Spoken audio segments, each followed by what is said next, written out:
ఓం మహాగణాధిపతయే నమః. ఓం గురుభ్యో నమః. ఓం శ్రీమాత్రే నమః. పరమేశ్వర స్వరూపమైనటువంటి జ్యోతిష, వాస్తు మరియు ఇతర అనేకమైనటువంటి శాస్త్రములను మనకు అందించినటువంటి మహర్షులకి నమస్కారం.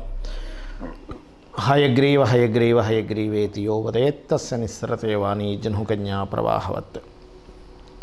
అరుణాం కరుణాతరంగితాక్షీం ధృతపాశాంకుశపుష్పబాణచాపాం అనిమాదిభిరావృతాం మయూకైః అహమిత్యేవ విభావయే భవానీం. శ్రీమాత్రే నమః. ప్రేక్షకులకి ఆ లలితాంబిక అమ్మవారి యొక్క అనుగ్రహము మరియు ఆ పితృదేవతల యొక్క అనుగ్రహం పరిపూర్ణంగా కలగాలని మనస్ఫూర్తిగా కోరుకుంటూ మనం ఈరోజు 2024 సంవత్సరంలో ప్రధానంగా శని యొక్క సంచారం వల్ల ద్వాదశ రాశుల వారు ఎటువంటి జాగ్రత్తలు తీసుకోవాలి, అదేవిధంగా రాహు ప్రధానంగా మనకి మీన రాశిలో సంచరిస్తున్నందుకు కూడా ఎటువంటి జాగ్రత్తలు తీసుకోవాలి, కేతువు కన్యారాశిలో సంచరిస్తున్నందుకు ఏ జాగ్రత్తలు తీసుకోవాలనే ముఖ్యమైనటువంటి అంశాలు, ముఖ్యంగా శని, అదేవిధంగా ఈ 3 గ్రహాల ప్రభావం ఈ 2024 మీద ఎటువంటి ప్రభావం చూపించబోతుంది దేశవ్యాప్తంగా అనేటువంటి విషయాలు మనం తెలుసుకుందాం. అదేవిధంగా ఏ పరిహార మార్గాలు చేసుకోవాలో కూడా నేను మీకు చెప్తాను. మీనరాశి, మీనలగ్నం, మీనం వారి కన్నా చూసుకున్నట్లయితే ప్రజెంట్ 12వ స్థానంలో శని యొక్క సంచారం జరుగుతుంది. రాశిలో రాహు సంచారం, సప్తమ కేతువు, 2లో గురువు ఉన్నాడు. కాబట్టి శని ప్రభావం గురించి మనం మాట్లాడుకుంటున్నాము. కాబట్టి 2024 సంవత్సరంలో మీకు ఇన్వెస్ట్మెంట్స్ ప్లేస్లోకి వచ్చాడు శని. అంటే ఏమిటి? తొందరపాటు పడి ఏదైనా ఇన్వెస్ట్మెంట్ చేస్తే అక్కడ ఇబ్బంది వస్తుంది. లాంగ్ టర్మ్ ఇన్వెస్ట్మెంట్స్ చేసుకోవచ్చు, షార్ట్ టర్మ్ ఇన్వెస్ట్మెంట్స్ విషయంలో కొంత జాగ్రత్తగా ఉండాలనేటువంటిది మీన రాశి వారికి చెప్తున్నాడు. అదేవిధంగా కొన్ని ఇన్సూరెన్సెస్ రిలేటెడ్ మూలంగా ధనయోగాన్ని ఇస్తాడు ఇక్కడ శని. అంటే చూడండి, ఒక్కోసారి నేను ఇన్సూరెన్స్ పే చేశానండి దానికి, సో దానివల్ల నేను కొంచెం సేఫ్గా ఉన్నాను అంటూ ఉంటారు. ఇటువంటి వాటికి చాలా బాగుంటుంది శని యొక్క ప్రభావం, ఇది బాగా గుర్తుపెట్టుకోండి. అలాగే మరొక విషయం ఏంటంటే ఇక్కడ చూసుకున్నట్లయితే ఇక్కడ ఇన్సూరెన్సెస్ మరియు అదేవిధంగా ఈ యొక్క సంబంధంలో ప్రధానంగా ఏంటంటే ఈ గోచారంలో ఎప్పుడైతే 12వ స్థానంలో సంచరిస్తుంటాడో మీరు సేవ చేయండి ఎక్కువగా. అంటే ఏదైనా ఆలయానికి వెళ్ళాం, ఎంత సేవ చేస్తుంటే అంత బాగా కలిసి వస్తుంది. సేవ ద్వారా అంటే ఏదైనా గుడికి వెళ్ళి అక్కడ ఏదైనా సేవ చేసాం, ప్రసాదం పంచడమో, అక్కడ ఏదైనా క్లీన్ చేయడమో, లేకపోతే ఏదైనా ఉత్సవం జరుగుతుంది మేము వంతు సేవ చేస్తుంటే ఇన్వెస్ట్మెంట్స్ మూలంగా బాగా కలిసి వస్తుంది. పేదలకు సేవ చేసాం, లేదా ముసలి వాళ్ళకి ఏదైనా సేవ చేసాం, మన ఇంట్లో అమ్మమ్మ నానమ్మ వీళ్ళు ఉంటారు, వాళ్ళకి ఏదైనా సేవ చేసాం, అద్భుతంగా కలిసి వస్తుంది. ఈ సేవా సంబంధించినటువంటి విషయాల్లో మరొక విషయం ఏంటంటే ఈ 12వ స్థానంలో శని యొక్క సంచారం ఎప్పుడైతే జరుగుతుందో ఇక్కడ ఇది ఇచ్చేటువంటి రిజల్ట్స్లో ప్రధానంగా మీకు ఈ విదేశాలకు వెళ్ళేటువంటి అంశాల్లో కొంతవరకు తోడ్పడతాడు. కాకపోతే ఏంటి, ప్రాసెస్ కొంచెం లేట్ అవుతూ ఉంటుంది, స్లో అవుతూ ఉంటుంది. ఇది బాగా అర్థం చేసుకోండి. అదేవిధంగా ఈ సప్తమ స్థానంలో కేతువు యొక్క సంచారం జరుగుతుంది కాబట్టి ఏదైనా ఈ పార్ట్నర్షిప్స్ రిలేటెడ్ సంబంధించినటువంటి విషయాల్లో కొంత జాగ్రత్తగా ఉండాలి మీన రాశి వారు. ఎందుకంటే సప్తమం అనేటువంటిది మీరు కేవలం వివాహ సంబంధించిన విషయాలనే కాకుండా మీరు పార్ట్నర్షిప్స్ ఏదైనా ఒక వ్యాపారం చేస్తున్నాము, పార్ట్నర్షిప్స్ రిలేటెడ్ సంబంధించినటువంటి అంశాల్లోని మరియు అదేవిధంగా వివాహ నిర్ణయాలు తీసుకునేటువంటి విషయాల్లోని కొంత జాగ్రత్త వహించాలి. అయితే ఈ 12లో ఉన్నందుకు కాస్త ఉదయాన్నే నిద్రలేవడం కానివ్వండి, సేవలు చేయడం ద్వారా కానివ్వండి, మీ కిందన పనిచేసే వారికి ఏదైనా వారి కోసం ఏదైనా కొంతవరకు ధనం వెచ్చించి వాళ్ళు హ్యాపీగా ఉంచేటువంటి విషయాలు, ఇట్లాంటి వాటి వల్ల కలిసి వస్తుంది. అయితే ఈ శని 12లో ఉన్నప్పుడు కొన్ని మీడియేటింగ్స్ చేయడం ద్వారా కూడా ధనయోగాన్ని ఇస్తాడు, అందులో ఎటువంటి సందేహం లేదు. అలాగే మరొక విషయం ఏంటంటే ఇక్కడ ఈ శని భగవానుడు కొంత రాశిలో రాహు ఉన్నందుకు, శని 12లో ఉన్నందుకు ఊహలు ఎక్కువగా పెంచుతూ ఉంటాడు. అంటే ఏమిటి, మీరు ఫలానా దాని ద్వారా నేను ఏదో మార్పు వస్తుందేమో, ఇది చేస్తే ఇంకోటి ఏదో జరుగుతుందేమో, ఇటువంటి ఊహల్లో ఉంటారు. ఇటువంటి ఊహలకి ఎటువంటి తావు ఇవ్వకండి, దుర్గా ఆరాధన చేయండి, అన్ని విధాలా బాగుంటుంది. ఇప్పటివరకు మనం మీ రాశి వారికి ఏ జాగ్రత్తలు తీసుకోవాలో చెప్పాను. ఇప్పుడు కాలంలో ఈ యొక్క గ్రహాల యొక్క ప్రభావం కాలం మీద ఎటువంటి ప్రభావం చూపిస్తుంది అని చెప్పి చూసుకున్నట్లయితే ప్రధానంగా శని భగవానుడు మనకి శాస్త్రాల్లో బృహత్పరాశర హోరా శాస్త్రంలో కానీ వీటిల్లో చెప్పినటువంటి అంశం ఏమిటి అంటే శని భగవానుడు కనుక ప్రధానంగా ఎప్పుడైనా కానీ గుర్తుపెట్టుకోండి, ఈ యొక్క కుంభరాశుల్లో సంచరించేటప్పుడు అందులోని కుంభములో శతభిష నక్షత్రం ఉంటుంది, పూర్వాభాద్ర నక్షత్రం ఉంటుంది.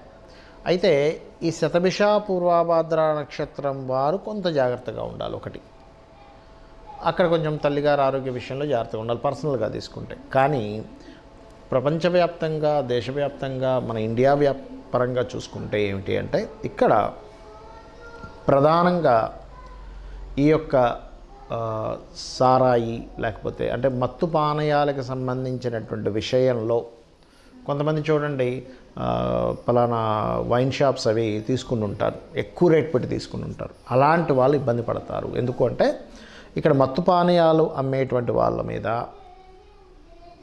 ఈ అంటే మత్తుని కలిగించేటువంటిది ఏదైతే ఉంటుందో గుర్తుపెట్టుకోండి, బండగా వీళ్ళకి ఇబ్బంది వస్తుంది. ఇది బాగా అర్థం చేసుకోండి. ఎందుకంటే చాలామంది తెలియక, అంటే నాకు తెలిసిన వాళ్ళు చాలామంది తెలియక ఏం చేస్తుంటారంటే, సరే నేను ఇదేదో ఇందులో నాకు ఇది లక్కీగా లాటరీ కనుక నేను ఇందులో వేస్తే నాకు గనక వస్తే నేను ఇంతకు అమ్ముకుంటాను, నాకు దీనివల్ల డబ్బులు వస్తాయి అనుకుంటారు. దీనివల్ల మీరు దెబ్బతింటారు. కాబట్టి పర్టికులర్గా ఈ యొక్క జోలికి వెళ్ళకపోవడమే మంచిది. ఇక రెండవది ఏమిటి అంటే ఈ యొక్క కుంభరాశుల్లో శని సంచరించేటప్పుడు దీంతో పాటు రాహు ఎప్పుడైతే మీన రాశిలో సంచరిస్తుంటాడో ఇది ఇచ్చేటువంటి రిజల్ట్ ఏమిటి అంటే ముఖ్యంగా లాయర్లు, టీచింగ్ సంబంధించిన వృత్తుల్లో ఉన్నటువంటి వారికి, పౌరహిత్యం చేసేటువంటి వారికి, శాస్త్ర సంబంధించినటువంటి విషయాల్లో ఉన్నటువంటి వారు కూడా జాగ్రత్తగా ఉండాలి. అంటే ఎందుకు అంటే ఈ రాహువు మాయా అంటారు. రాహువు మాయాకారకుడు. మనకి మీరు కనుక గమనించినట్లయితే కాలాన్ని నియంత్రించేవాడు రాహు. రాహువుకి మేఘము అనేటువంటి పేరుతో కూడా చెప్తారు. అంటే మేఘము మబ్బుల్ని రాహుగా చెప్తూ ఉంటారు. సూర్యుడి యొక్క కిరణాలని కొంతసేపు ఆపేటువంటి శక్తి, అంటే భూమి మీదకి రాకుండా ఆపేటువంటి శక్తి మేఘాలకి ఉంటాయి. ఎందుకంటే మేఘం చూడండి మొత్తం దట్టంగా మేఘాలు అలుముకున్నాయనుకోండి, సూర్యకిరణాలు కూడా రావు, అంటే కొంత లైటింగ్ మాత్రమే వస్తుంది. అందుకే మనకి రామాయణ మహాభారతాల్లో కూడా మేఘనాథుడు, రావణాసురుడి యొక్క తమ్ముడు మేఘనాథుడు ఒకరోజు విజృంభిస్తుంటే అంతటి బలపరాక్రములైనటువంటి దైవస్వరూపం, రుద్రస్వరూపుడైనటువంటి ఆంజనేయ స్వామి కూడా ఈరోజు మనది కాదు, ఈరోజు మనం ఇక్కడి నుంచి వెళ్ళిపోదాం అని చెప్పని అతను అక్కడి నుంచి వైదొలగడం జరుగుతుంది. రేపు వద్దాం కావాలంటే యుద్ధానికి, కానీ ఈరోజు అతనిది ఈరోజు. అంటే ఏమిటి, ఆ మేఘనాథుడు కాలానికి కారకుడు, మేఘములకు కారకుడు ఎవరు అంటే రాహు యొక్క ప్రభావం ఎక్కువగా ఉన్నప్పుడు పర్టికులర్గా ఈ లాయర్లు కానీ, ఈ యొక్క జడ్జిలు కానీ, కన్సల్టెన్సీ సెంటర్స్ నడిపేటువంటి వారు కానీ, పౌరహిత్య వృత్తుల్లో ఉన్నటువంటి వారు కానీ వీరి మీద అనవసరమైనటువంటి ఇబ్బందికరమైనటువంటి వాతావరణం వస్తూ ఇబ్బంది పెడుతుంది. ఇది గుర్తుపెట్టుకోండి. పర్టికులర్గా కుంభంలో శని సంచరించేటప్పుడు, మీనంలో రాహు సంచరించేటప్పుడు, అంటే ఈ క్రాస్ అవ్వాలంటే దాదాపుగా దీని యొక్క ప్రభావం ఆల్మోస్ట్ ఒక 4 years వరకు ఉంటుంది. ఎందుకంటే రాహు మీనంలోకి వస్తే, కుంభంలోకి వస్తే ఒక 1.5 year తర్వాత ఈ శని మళ్ళీ మీనంలోకి వెళ్తాడు. సో ఇది క్రాస్ అవుతూ ఉంటుంది. ఇదొకటి. అదేవిధంగా మనకి కేతువు కన్యారాశిలో సంచరిస్తున్నాడు.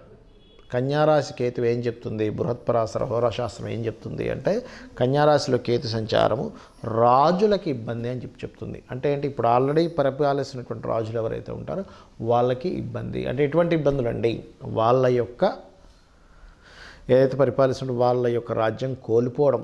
ఎందుకంటే ఒక రాజుకి శాస్త్రాల్లో చెప్పింది అయితే ఇంకా అసలు మృత్యు సంబంధమైనటువంటి విషయాలు జరుగుతాయని కూడా చెప్పింది శాస్త్రం. అయితే ఇక్కడ నేనేం చెప్తానంటే ఎప్పుడు మృత్యువే రావాలని రూల్ లేదు, గుర్తుపెట్టుకోండి.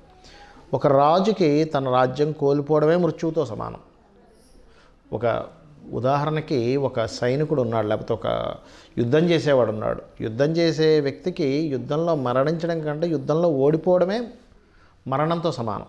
అలా ఏంటంటే శాస్త్రాల్లో చెప్పినటువంటిదైతే మృత్యుతుల్యమైనటువంటిది మృత్యు సంభవము అని చెప్తూ ఉంటారు. ఎందుకు, కేతు కన్యారాశిలో సంచరించేటప్పుడు. కాబట్టి రాజులు అంటే ఇప్పుడున్నటువంటి కాల ప్రమాణంగా తీసుకుంటే సీఎంలు కావచ్చు, పిఎంలు కావచ్చు, లేనట్లయితే దేశవ్యాప్తంగా ప్రెసిడెంట్లు కావచ్చు, ఈ భారతదేశం అనే కాదు, ప్రెసిడెంట్లు కావచ్చు.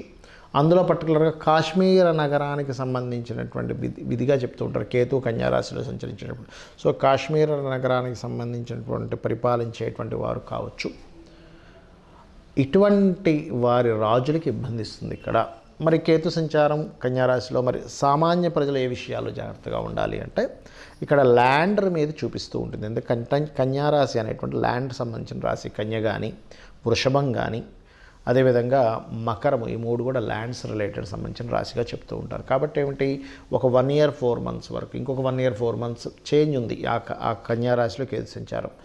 ఆ సమయం వరకు కూడా మీరు చాలా జాగ్రత్తగా ఉండాలి ల్యాండ్ మీద ఇన్వెస్ట్మెంట్ చేసేటప్పుడు. జాగ్రత్త అంటే ఏమిటి, ఒకటి ఏదైనా లిటిగేషన్ ల్యాండ్ తీసుకుంటారు తెలియక ఈ కన్యా రాశిలో కేతు సంచారం జరిగేటప్పుడు. అంటే తెలియక ఇన్ని రోజులు కష్టపడి జాగ్రత్తగా పెట్టిన డబ్బులు కాస్త లిటిగేషన్ ల్యాండ్లో పెట్టి అక్కడ ఇరుక్కుపోవడం, లేదా అవతల వాళ్ళు ఏదో చెప్తారు, ఏంటంటే అసలు మొన్నటి వరకు విపరీతంగా పెరిగింది, మీరు పెట్టేసేయండి ఏముంటే ఒక సంవత్సరం మళ్ళీ డబల్ అయిపోద్ది అంటే మనం తెలియకుండా ఏం చేస్తామంటే అప్పు తీసుకొచ్చి పెడతాం, డబ్బులు తీసుకొచ్చి. ఏముంది, ఒక సంవత్సరంలో డబుల్ అవుతుంది కదా, అప్పు మళ్ళీ తీర్చేస్తాను, మిగిలిన డబ్బులు నాకు మిగులుతాయని. ప్రతి మనిషికి తన ధనాన్ని ఎలా పెంచుకోవాలి, తన జీవితాన్ని ఎలా అభివృద్ధి చేసుకోవాలి, తన కుటుంబాన్ని ఎలా అభివృద్ధి చేసుకోవాలి, 4 డబ్బులు ఎక్కువ వస్తే తన కుటుంబానికి ఎలా ఉపయోగపడుతుంది అనేటువంటి భావనలోనే ఉంటారు. అది తప్పు కాదు. కాకపోతే ఏంటంటే కేతు ఈ సంచారం జరిగేటప్పుడు షార్ట్ టర్మ్గా ధనం పెరుగుతుంది, షార్ట్ టర్మ్గా భూముల మీద పెరుగుతాయి అనేటువంటి కాన్సెప్ట్ పక్కకి తీసేయండి. ఒక సంవత్సరన్నర పాటు, సంవత్సరన్నర తర్వాతే మీరు ఆ యొక్క వీటిల్లోకి వెళ్ళండి అనేటువంటిది చాలా క్లియర్గా ఈ కేతు సంచారం అనేటువంటి చెప్తుంది. మరి ఈ రాహు మాయ నుంచి బయటపడాలన్నా, ఈ శని యొక్క సంచారం కొమ్మల్లో సంచరిస్తున్నప్పుడు ఈ వీటి నుంచి బయటపడాలన్నా, కేతువు యొక్క ప్రభావం నుంచి బయటపడాలన్నా ఒకటే గుర్తుపెట్టుకోండి, ఒకటి చండీ పారాయణం. కలియుగంలో కలౌ చండీ వినాయక అంటారు. అంటే గణపతి యొక్క ఆరాధన, చండీ యొక్క ఆరాధన అద్భుతమైన ఫలితాలు ఇస్తుంది. ముఖ్యంగా కుంభరాశిలో శని సంచారం చండీ పారాయణం చేయడం ద్వారా, మీన రాశిలో రాహు యొక్క సంచారం వల్ల పితృదేవతలకు చేయడము మరియు దుర్గా ఆరాధన ద్వారా, అదేవిధంగా కన్యారాశిలో ఉండేటువంటి కేతువు యొక్క సంచారం వల్ల, నేను మీకు ల్యాండ్ సంబంధించి చెప్పాను. ఇప్పుడు కొంతమందికి అదే వృత్తిగా ఉంటుంది. అంటే అలాగా వ్యవసాయం చేసే రైతులకి ల్యాండ్ మీదే పని ఉంటుంది, రియల్ ఎస్టేట్ వాళ్ళకి ల్యాండ్తోనే పని ఉంటుంది. రియల్ ఎస్టేట్ కంపెనీయే డైరెక్ట్ అక్కర్లేదు, చిన్న చిన్న వాళ్ళు ఉంటారు మీడియేటింగ్ చేసేటువంటి వాళ్ళు నెలకు 1-2 ప్లాట్లు అమ్ముకొని వాళ్ళ జీవితాన్ని సాగించుకుంటూ ఉంటారు. అటువంటి వారు ప్రత్యేకంగా మీ యొక్క వృత్తుల్లో అద్భుతంగా సాగాలి అంటే గణపతిని ఆరాధించండి. అప్పుడు దానివల్ల ఏమవుతుందంటే మీరు మీ యొక్క జీవితంలో ఎక్కడో స్ట్రక్ అవ్వకుండా చక్కగా మీరు ముందుకు వెళ్ళగలుగుతారు. శ్రీమాత్రే నమః.